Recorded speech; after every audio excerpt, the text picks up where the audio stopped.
the WCIA 3-in-1 podcast. Bret, Beherns along with Marlee, Wierda here in our WCIA podcast studio. And, man, for everything that's happened in the last 4.5 months, we just got hit with a sledgehammer this week. Quite a day and quite a change of pace from what we had been used to. Just kind of moseying along. Okay, we're waiting for something to happen with high school sports, and then all of a sudden the volcano erupted and everything happened in one day. And we're going to talk about Lou Henson coming up here. We're going to talk about the IHSA, the governor's announcement. We've got a lot to cover here in the next 30 minutes or so on the podcast. But I want to start with Lou, Marlee, because this man was absolutely incredible to so many people. Communities changed in Champaign-Urbana and the regions around it, and also in Las Cruces, New Mexico, where he coached at New Mexico State. Lou personified what being an Illini is for so many people. And the news on Wednesday morning, and I don't know if I'll ever forget where you have those moments in sports and history. And I'm not saying that I'm like super close to Lou, right? Like, he was a great friend or anything like that. But we had plenty of interactions over the last 7 years that I've been in this market. And going back to even with me growing up, going to Illini games. I mean, I remember going and seeing Deon Thomas and Lou Henson coaching, and so there's lots of memories there. But we all have those moments when you find out things like Lou Henson has died, and you're just like, well, we were expecting this, but it's still, when it hits you, I think those are the moments where you're just like, whoa, okay, the time has come, like he has died. And then to find out on Wednesday that he passed away on Saturday, I was like, oh my goodness, like this had been kept on the down low, which is great. And I think it goes to a testament of just how much respect people had for Lou, right? That there's people that knew, but they didn't say anything until Wednesday. That's when the family wanted the news to come out publicly after he had been buried. Mary did not want people all around the gravesite and everything else there. For sure.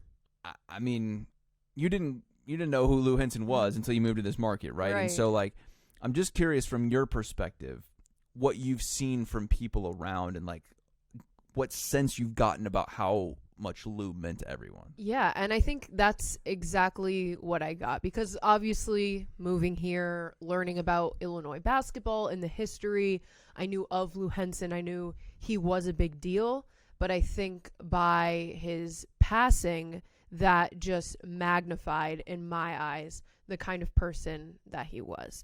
Because you go on, the Wikipedia page when you're reading up on someone and you see, okay, this many wins, a dozen NCAA tournament appearances with Illinois, or however many it was, a Final Four, and you don't see all of the stuff that happened outside of the court, which is what it was a great, I guess, learning experience for me as well. And just talking to some fans, hearing what some people, some of his former teammates, like the Flying Illini, or his former players, had to say about him, and just getting a sense for who this man was. And I honestly wish I had a chance to meet him, because he seemed like he was a really, really great guy.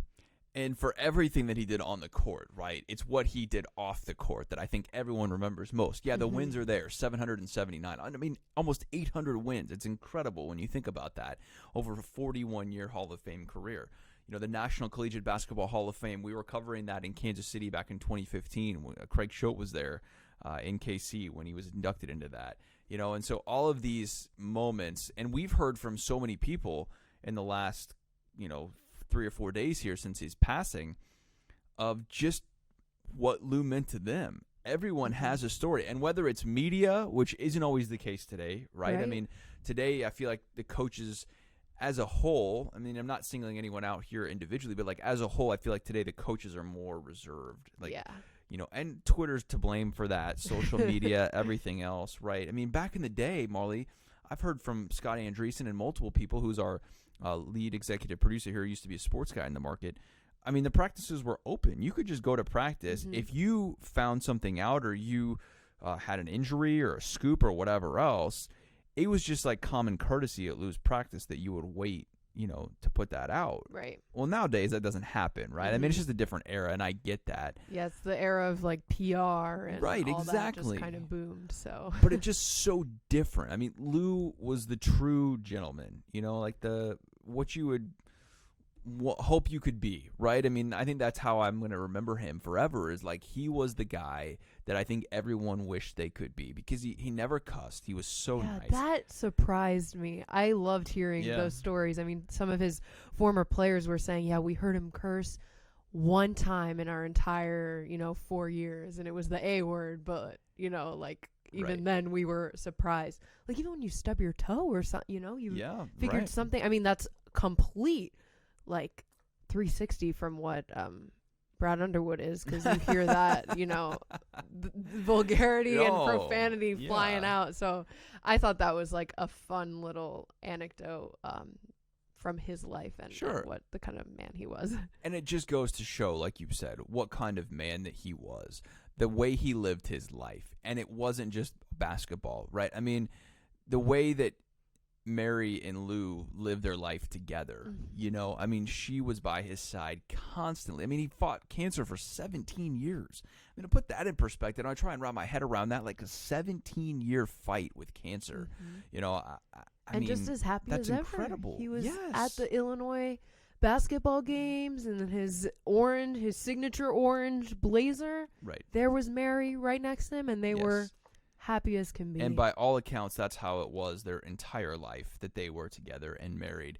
And I think we can all aspire to have that, right? Like that happiness in life, or perceived happiness. Everyone has their issues, right? But, where in the public eye, they lived up to what I think so many people wish they could be, living that public of a life. And everyone has a Lou story, and that's what I'm going to take away from this. And we've tried to convey that on air this weekend in our coverage and everything else.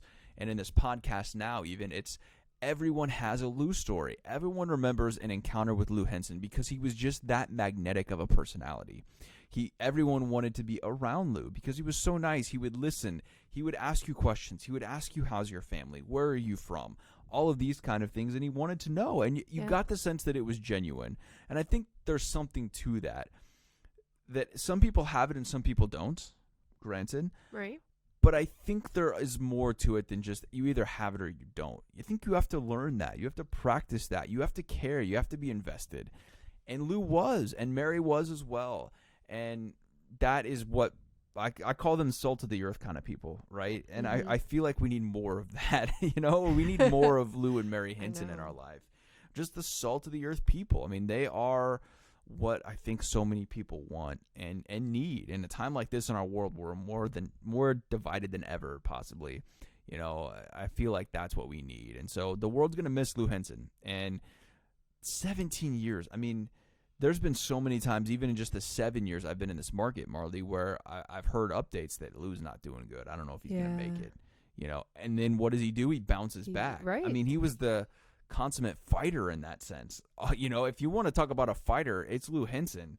And that is inspiring for me, and I hope it's inspiring for others as well, that, like, man, just because he didn't cuss doesn't mean that he wasn't tough, and he was tough, and he was tough on his players, and we heard from, those guys. I don't remember the 89 team. I was 2 years old at that point, but I've certainly watched plenty of videos. I've talked to those guys, I've watched games, all that kind of stuff, and he was tough. I mean, he was defensive-minded coach that in all accounts is funny how the Flying Illini even got that name.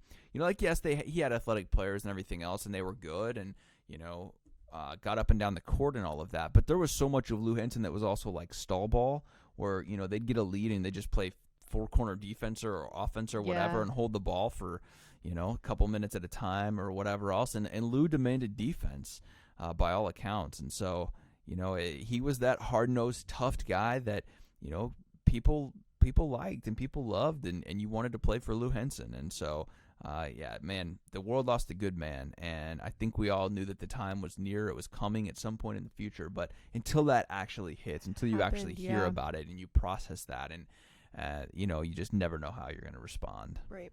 And I think it was great too that the family was able to keep it essentially a secret until it came out publicly, to just give them the closure and the grieving process that families deserve, like all of us. When one of our relatives pass away, it's not in the spotlight, but for Lou, of course it is. And I kept kind of thinking back to the Kobe Bryant death and thinking about how you know, especially today with social media and all of that, it's that Kobe's family found out that he died before like the police even came in and spoke to the family, things like that. So that put it in a little bit of perspective for me. I'm like, okay, I'm glad, you know, that the family was able to get somewhat of closure before, you know, the media, us, I guess, kind of made it public to the world. Because I think the family deserves that.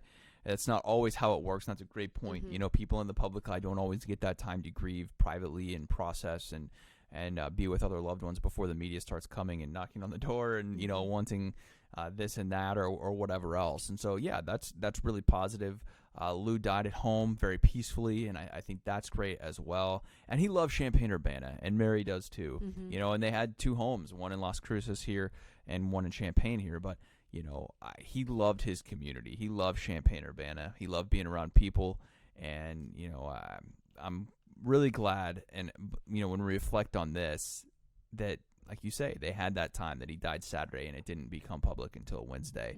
I think that's a really positive thing, and it goes to show 100% how much respect people have for Lou and the Henson family.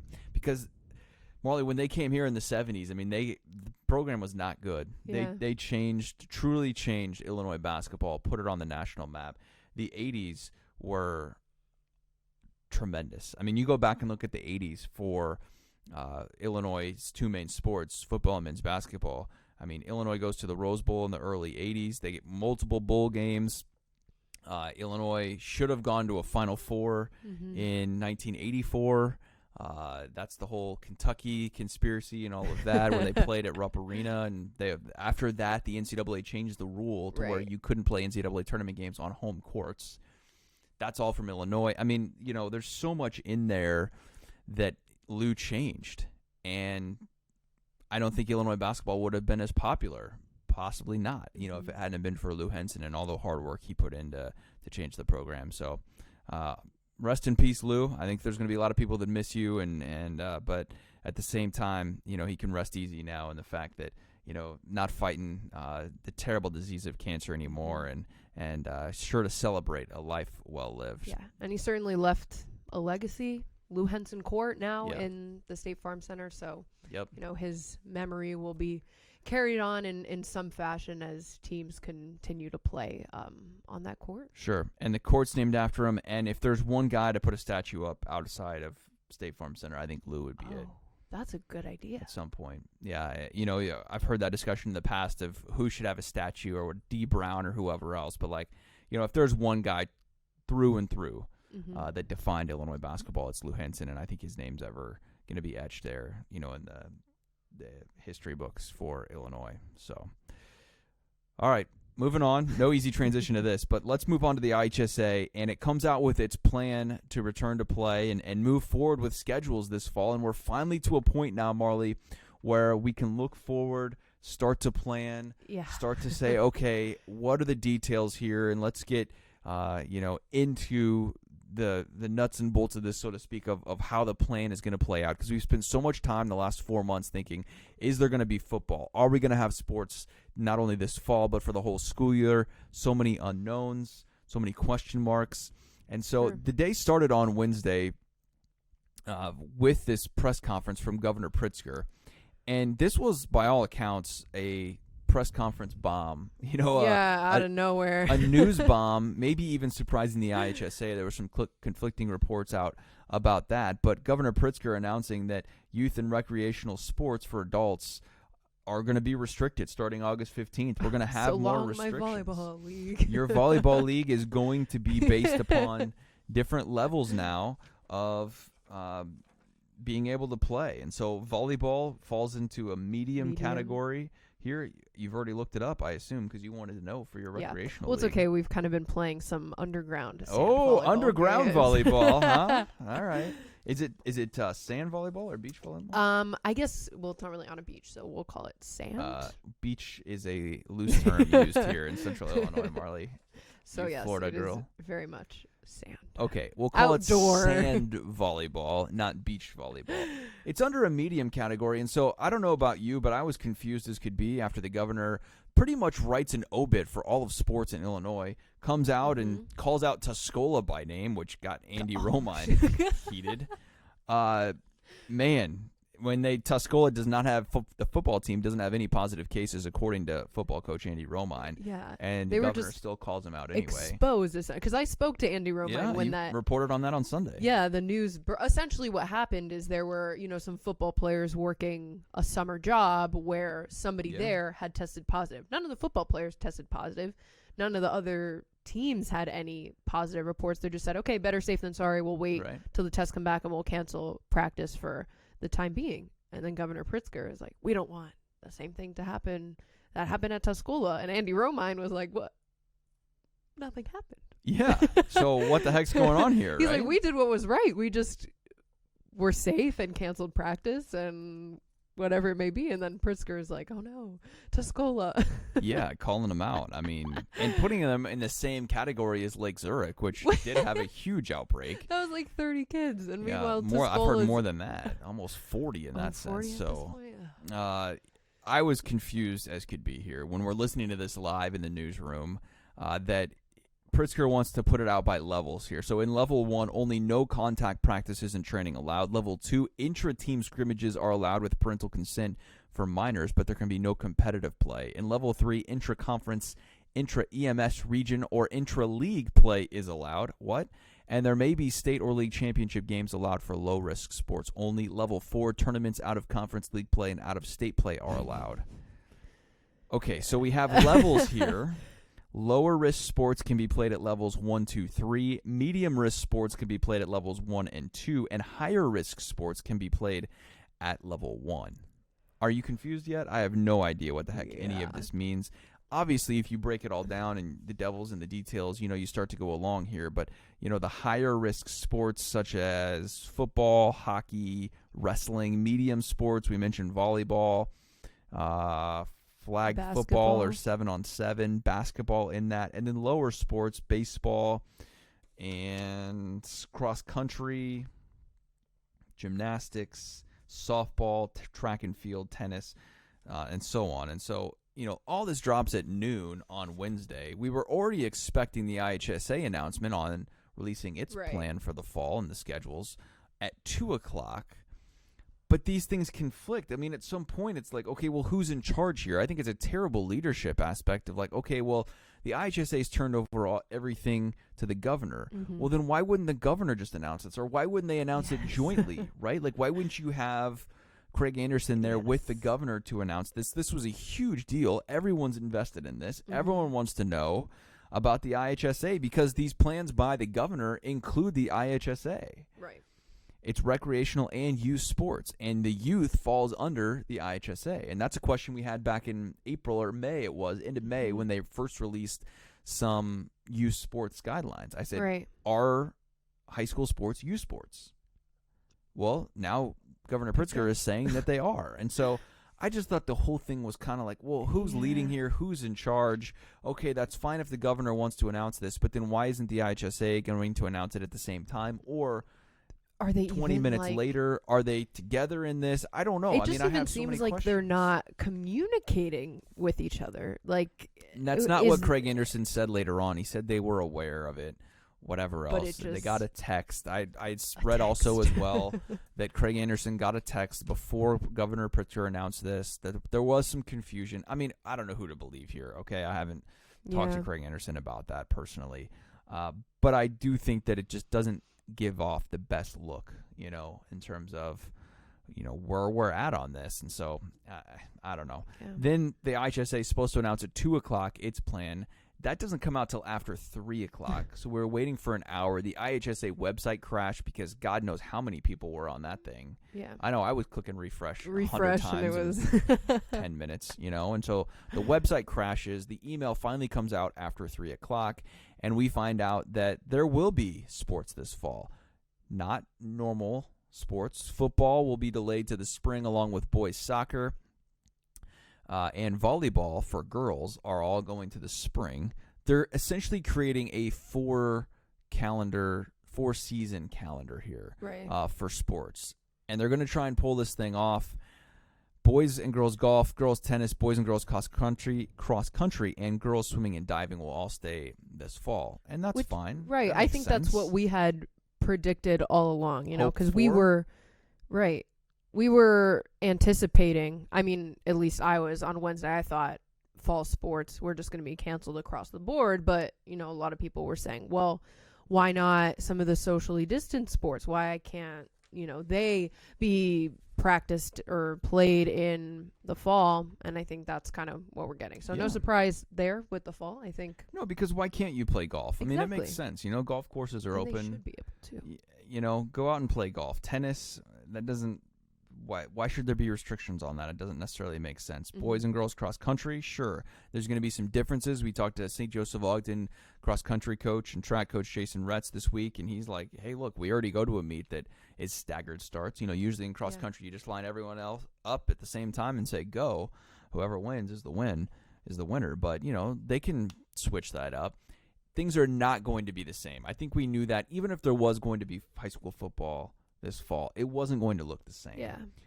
All things are going to be adjusted, even golf. I mean, you're going to have differences in that on how it's going to be played and carried out, but were they going to cancel everything, or were they going to allow some things to go on? And then the question becomes, where are you moving these things to? Yeah. How are you moving them?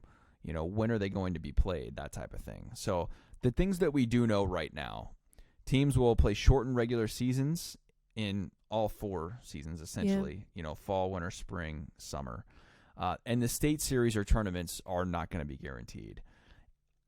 Look, if you had to pin it on me right now, if we're going to crown a state football champion next spring, I say absolutely not. No. I just don't see that happening. I think it's going to be based on area. I think you could have some parts of the state that play high school football and other parts don't, because I don't think the state series matters in this nearly as much, Right. Which is still disappointing. I mean, this is a big consolation. Yes, the season isn't scrapped yet, but this is a big consolation for a lot of teams and athletes around the state, because you're not going to have the football selection show, most likely. You're not going to have the playoffs that look anything like what they do now. Like, what are you playing? I mean, it's great that they're given the opportunity to play, but it's kind of right, like, but okay, what are you playing for? And- Exactly. And I think that is the next level question in all of this, right? Because you're competitive. Right. I'm competitive. I want to play to go 9-0 in football, and we're just using football as a reference here. This could be for any sport. But I want to go 9-0 in football, and I don't want to just go 9-0. I want to go 14-0 and be a state champion. Absolutely. That's what you remember most. Now, don't get me wrong. It's great to go out and play, and I hope that, all of Better these than athletes nothing, get to but- do that, because, like you say, that's better than nothing. But if I'm going to play and I'm going to practice and I'm going to work my tail off and be in the weight room and do all this kind of stuff, I want to go out and play for a state title. Yeah. And No kidding. that's what makes it fun. That's also what makes it so heartbreaking when those dreams are dashed. Mm-hmm.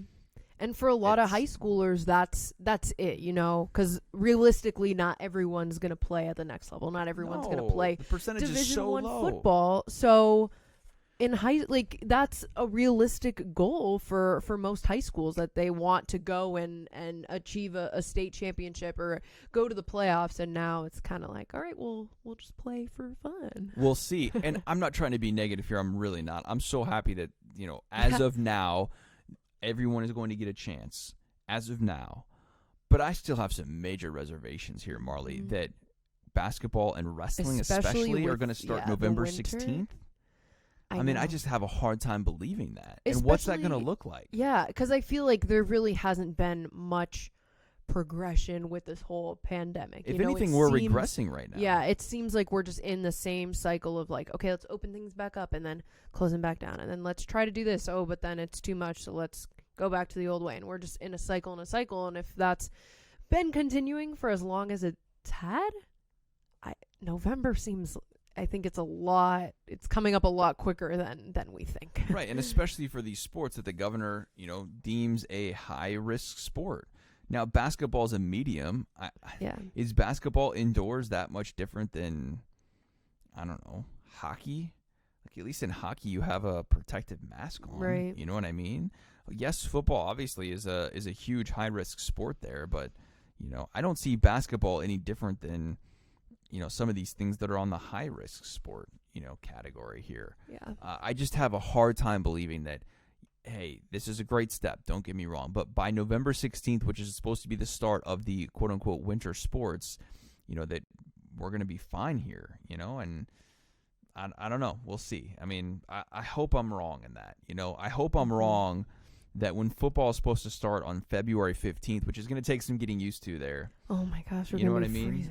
Yeah, it's going to be cold. Don't get me wrong. But, Andy Roman at Tuscola, we talked to him this week. He said he didn't care if there's 10 foot of snow on the ground. They're going to be out there, and they're going to be happy to be doing it. Because it does. It beats not doing anything. Yeah.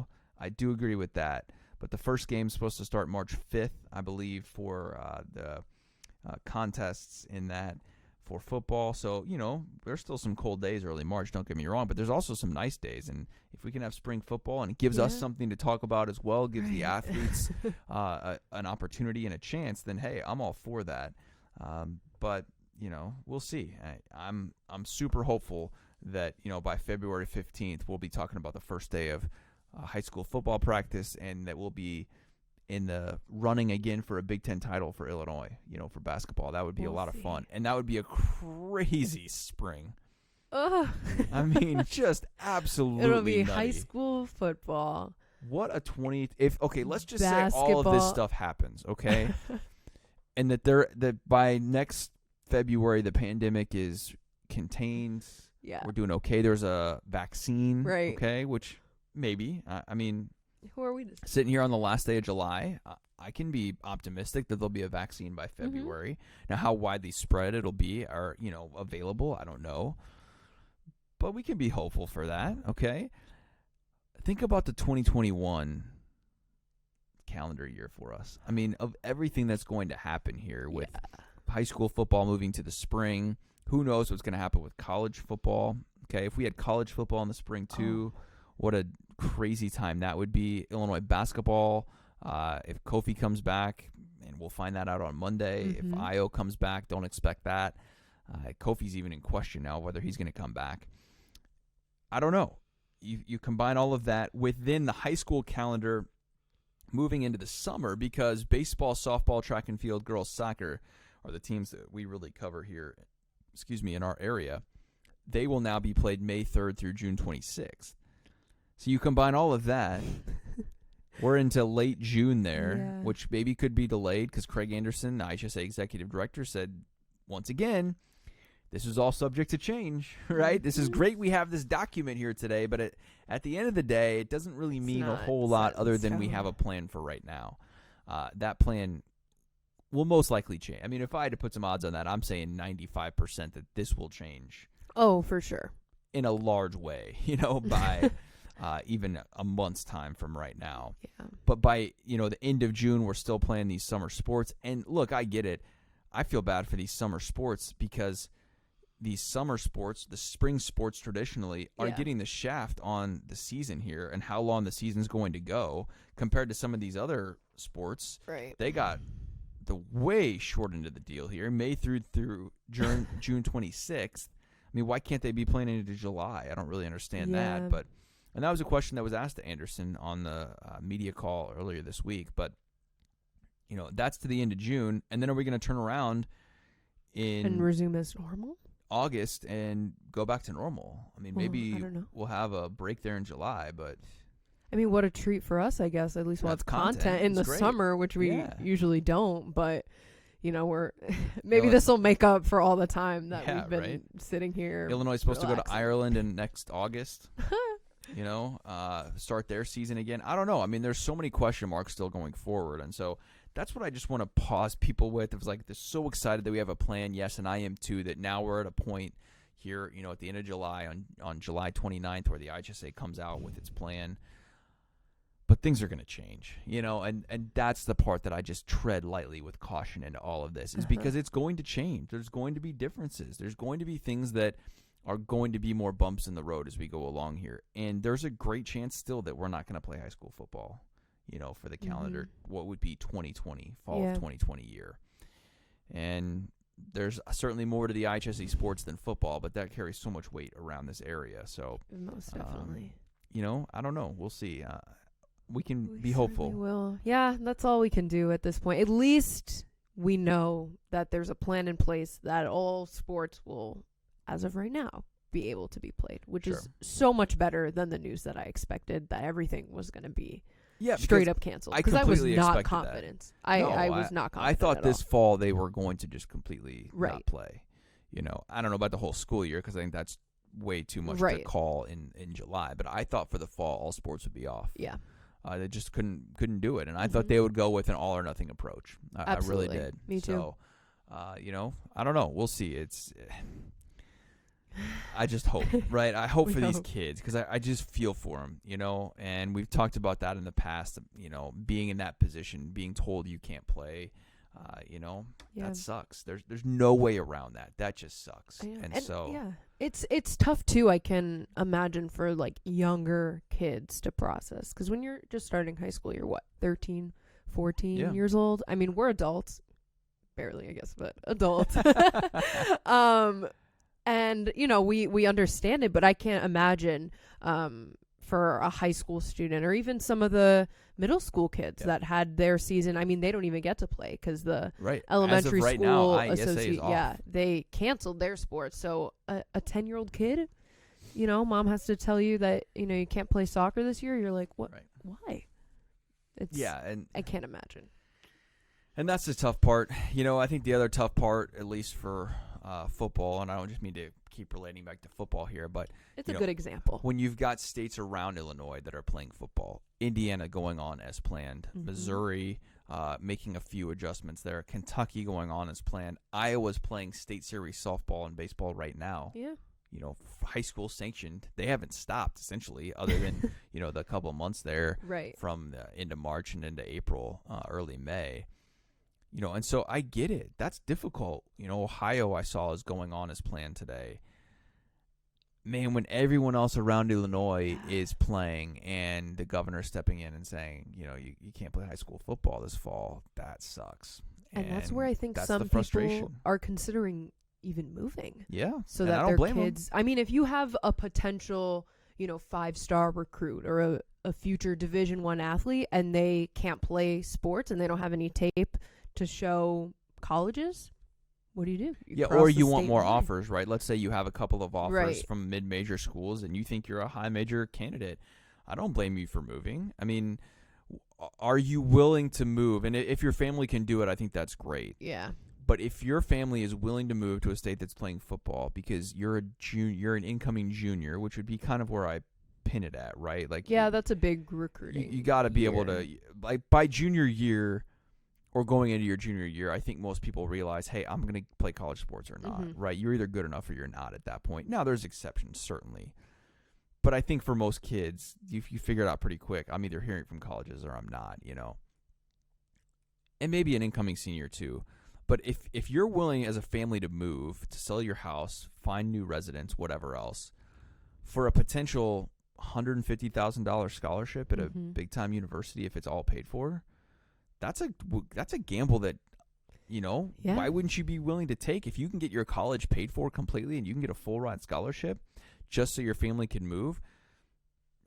Why not? As a If parent, you can. if I felt that strongly about my kid, I would do it. Right. I mean, hey, if you live in Danville, it's pretty easy. You just, they're 10 minutes away from the Yeah, Indiana I mean, not border, even just- that far, right? I mean, you could still commute to work if you. and I think there'll be some people that, maybe just get an apartment or whatever else, keep their main house. There's certainly a lot of people with that kind of income and capital that they're willing, able to do that. Why not? So there's going to be so much outfall out of this, referees, we've thought of that. Yeah. Because you still got to have umpires, referees for all these games that are switching. I wouldn't blame any referee that's older one bit if they're not going to do this anymore. A lot of them are older. A ton of referees are older, and we've done stories in the past about the need for more referees and the younger people to step up and do it. That's a consideration. Lower, and that's, in my eyes, the biggest consideration for lower levels, right? Because they're going to find referees for varsity, most likely. I think it could still be an issue, but, if I had to take a guess on that, it's going to be easier to find them and fill them for the varsity games. But what does that mean for a freshman game?